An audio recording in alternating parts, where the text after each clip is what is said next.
নিঃসন্দেহে এইবারের নির্বাচন নিয়ে কতগুলো প্রশ্ন উত্থাপিত হয়েছে এবং জনমনে অনেক জিজ্ঞাসা আছে, কিন্তু আমার বিবেচনায় যে এই নির্বাচনের ভেতর দিয়ে আমাদের দেশের গণতান্ত্রিক চর্চা একটা নতুন ডাইমেনশন পেয়েছে। এই নির্বাচনে এই রাতের ভোট, অমুক ভোট, তমুক ভোট, এই সকল কথা এইগুলো বলে নির্বাচনকে প্রশ্নবিদ্ধ করার যেমন সচেতন প্রচেষ্টা রয়েছে, তেমনি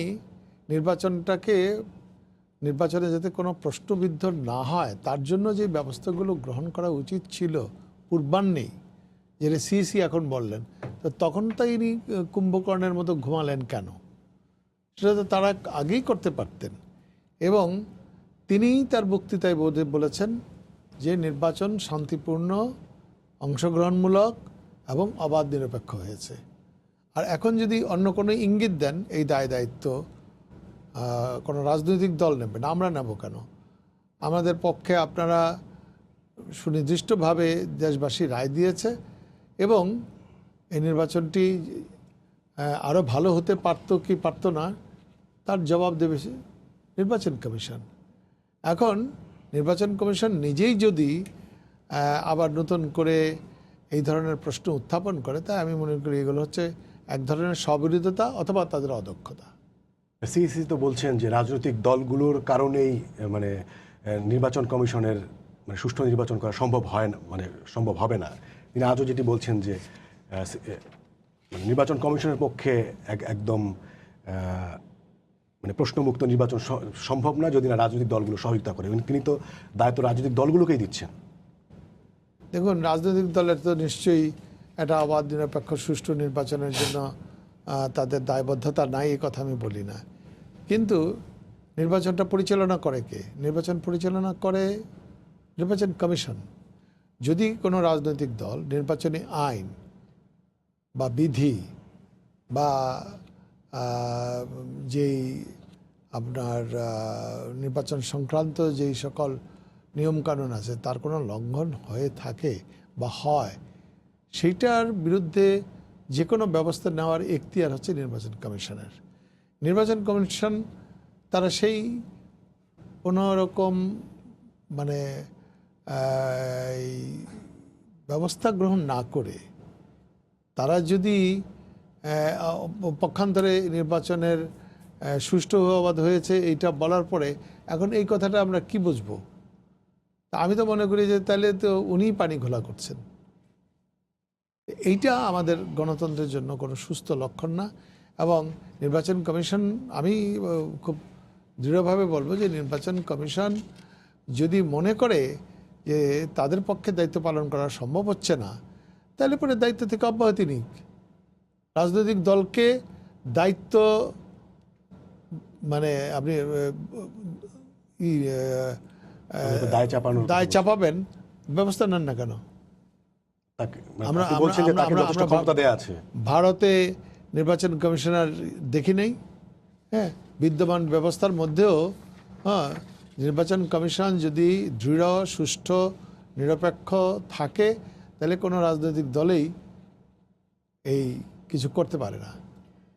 জি, আপনার কাছে আমি আবারও আসবো। দর্শক, আমরা বলছিলাম যে অ্যাডভোকেট জয়নুল আবেদিন, বিএনপির ভাইস চেয়ারম্যান এবং সুপ্রিম কোর্ট বার অ্যাসোসিয়েশনের সভাপতি, তিনি আমাদের আলোচনায় যোগ দেবেন। তিনি এসেছেন, আমি আপনাকে স্বাগত জানাই। আমি আপনার জ্ঞাতার্থে বলি যে আমাদের আজকে আলোচনার বিষয় হচ্ছে আলোচনায় কোট আনকোট রাতের ভোট।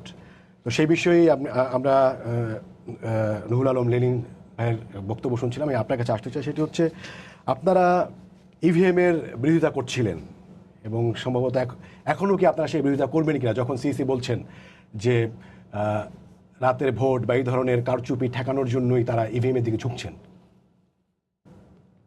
দেখুন, আবার কি নির্বাচন হবে?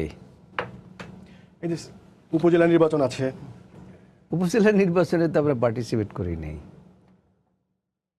মানে যখনই হয় মানে নির্বাচন নিয়ে কি আপনারা একদমই মাথা থেকে ঝেড়েই ফেলেছেন যে বাংলাদেশের নির্বাচন নিয়ে বিএনপি কখনোই ভাববে না? বাংলাদেশের নির্বাচন ব্যবস্থাটা তো বর্তমান সরকার এবং ইলেকশন কমিশন যৌথভাবে বিদায় করে দিয়েছে। তার কারণ হলো আমরা সবসময়ই দেখেছি এখানে অনেক আমার অনেক ভাই শ্যামল দত্ত একটা পত্রিকার সম্পাদক এবং অনেক জ্ঞানী ব্যক্তি, অনেক কিছু দেখেছেন মুক্তিযুদ্ধ থেকে আরম্ভ করে সব কিছু। তো সেখানে আগে শুনতাম যে জনগণের একটা ক্ষমতা আছে, সংবিধানটায় জনগণকে একটা ক্ষমতা দিয়েছে। কি ক্ষমতা? 5 বছর দেশ কিভাবে চলবে তারপরে জনগণ তার ভোট স্বাধীনভাবে দিতে পারবেন।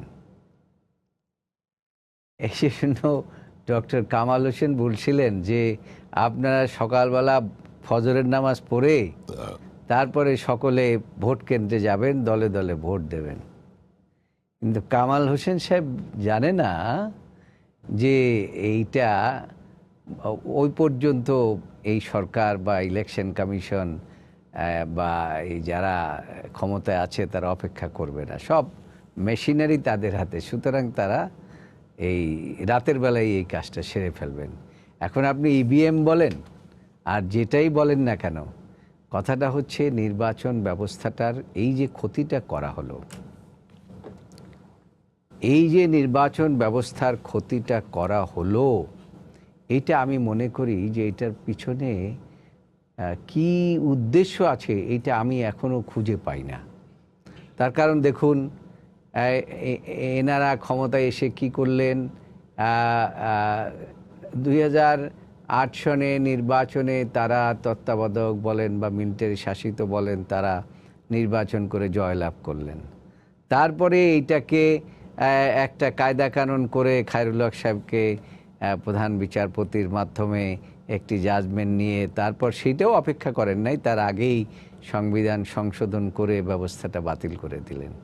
তারপরে যেটা করলেন আরও ডেঞ্জারাস, এই দেশে এখনও আপনার এই স্থানীয় সরকারগুলো, আমরা এই যত খারাপ নির্বাচনই হোক না কেন, একটা উৎসব মুখর পরিবেশে স্থানীয় নির্বাচনগুলো দেখেছি, সেইটাকেও আপনার দলীয় একটা মার্কা দিয়ে সেটাকেও ধ্বংস করে দিয়েছে। এখন এইখানে কেউ দলীয় মার্কার বাইরে কেউ দাঁড়াতে পারছে না এবং দাঁড়ালেও তার কোনো সুবিধা হচ্ছে না। এই অবস্থার মধ্যে আপনি ইভিএম বলেন, আরও অন্য কিছু বলেন, আরও যন্ত্রতন্ত্র যা কিছু বলেন, সব কিছুর মধ্যে আপনার সব ইলেকশন কমিশন বলেছে, সকল বুদ্ধিজীবীরাই বলেছেন, নির্বাচনের আগেও বলেছেন যে সরকারের সদিচ্ছার উপরে একটি দেশের নির্বাচনের নিরপেক্ষ হবে না না হবে এটা নির্ভর করে। এমনকি ইলেকশন কমিশনার নিজেরাও বলেছে যে সরকার যদি না চায় তাহলে পরে নিরপেক্ষ নির্বাচন আমাদের পক্ষেও করা সম্ভব নয়। তো সেটা আমি নিজেও দেখেছি যে এটা কোনো অবস্থাতে সম্ভব নয়। তার কারণ হলো নির্বাচন কমিশন আমাকে বলেছিলেন যে আপনার এলাকার নির্বাচনটা সুষ্ঠু হবে, কিন্তু দেখলাম যে সরকারি প্রশাসনের যাদেরকে বলা হলো যে আমার ওই সেন্টারগুলো দেখেন বা লোকজনেরা পিটাচ্ছে, এই করছে, তো দেখা গেল যে সরকারি লোকেরা নিজেরাই যাইয়া ওখানে ব্যবস্থা গ্রহণ করেছেন। সুতরাং এইটাকে আমি আর এর বেশি কিছু বলতে চাই না, ব্যবস্থাটাই পুরোটা ধ্বংস হয়ে গেছে। এই জন্য সিরাজুল ইসলামের কালকে না আজকে জানি দেখলাম যে এই জন্য কি আমরা দেশটা এনেছিলাম এবং এই জন্য কি আমরা দেশের স্বাধীনতা যুদ্ধ করেছিলাম, যে জন্য স্বাধীনতা যুদ্ধ করেছিলাম, যে গণতন্ত্রের জন্য, সেটা আমরা সেই লক্ষ্যে পৌঁছতে পারলাম না। এখন দেখুন, আওয়ামী লীগ কিন্তু 3টি টার্ম ক্ষমতার মধ্যে আছে এবং এই নির্বাচন ব্যবস্থাকে একটা স্বচ্ছ করার একটা ভালো সময় তারা পেয়েছে। যেমন বিএনপি কিন্তু এতটা পায় নাই, তার কারণ 91-এ একটা এরশাদ সরকারের বিরুদ্ধে দীর্ঘ সংগ্রাম করতে করতে 9 বছর সংগ্রাম করে 91-এ একটা নির্বাচন হয়েছে। আবার 96-এ বিএনপি নির্বাচনের মাধ্যমে পরাজিত হয়ে গেছে। আবার আওয়ামী লীগ আবার 96-এর পরে ক্ষমতায় আসছে, আবার 2001 সনে নির্বাচনের মাধ্যমেই তাদের ক্ষমতার থেকে বিদায় হতে হয়েছে। আবার এরপরে আবার বিএনপি এসছে, বিএনপি আবার 2006 সনে 2008 সনে নির্বাচনের মাধ্যমেই আপনার এইটা 90-র দশকের থেকে এইভাবে চলছে। কিন্তু এই যে গত 3টি টার্ম নির্বাচন লাগে নাই, এমনিতেই চলে আসছে। সুতরাং এইটাকে আমি কি বলবো, এই গভীর রাত্রে শ্যামলদা এখানে, তার সামনে কথা বলাও খুব ডিফিকাল্ট। আর লেলিন ভাই তো হইল জানু রাজনীতিবিদ এবং কঠিন রাজনীতিবিদ। জি, সেই আমি জন্য আপনার কাছে- আমি একটা কম জ্ঞানী লোক, আমি এই যা দেখি টেকি এইটার মাধ্যমে যা কিছু বলার সেটা বললাম আর কি।